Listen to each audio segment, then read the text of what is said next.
Gonna hop into another swing check here from my buddy Max. This is Ryan Scott Golf Fit. So first things first, overall posture and setup. Everything looks pretty solid except for how close the hands are to the body. I would definitely give yourself a little bit more space there.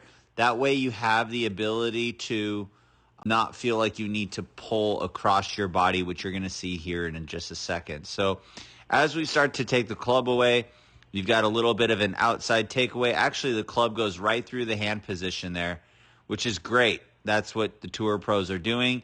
You can see that your shoulders are starting to tilt. That right shoulder is staying down towards the golf ball, which is great. So you're maintaining your spine angle as you're taking that club up to the top, getting yourself set in that top position. This is a good position. Nothing wrong here. Everything's looking solid. Club's in a good spot. Hands and arms are in a good spot. Body's, everything's solid here.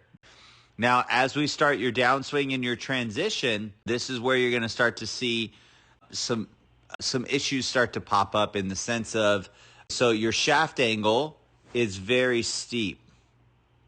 Now, you can play a steep shaft angle if you're trying to hit cuts and fades all day long, and that's fine if that's what you're trying to do and that's what you want to do. However, what's going to happen is because that shaft is so steep, you're going to have to pull across your body as you come down. You're pulling the handle across the hips, across the body to make contact there. What you'll find with that is that you're going to take probably some pretty steep divots, which is fine, but your contact point, you can see, look at where the hosel is. Now, again, this is just one shot, but look at where the hosel is and look at where the golf ball is. Now, you caught it just at the last second. You were able to pull it across to the right there and make solid contact, but for the most part, if you're hitting the ball off of the heel or shanking it off of the hosel, that's why. It's because you started off with your hands so close to the body that when you bring them up, you're bringing them up pretty vertically. And then as you're coming down vertically again. This steep shaft angle is what's causing you to throw your hands at the ball rather than turning the body. Now, you have a decent amount of turn, but for someone your age with your athleticism, your hips and your chest, your shoulders should be way more open towards the net. You should be turning the body much sooner.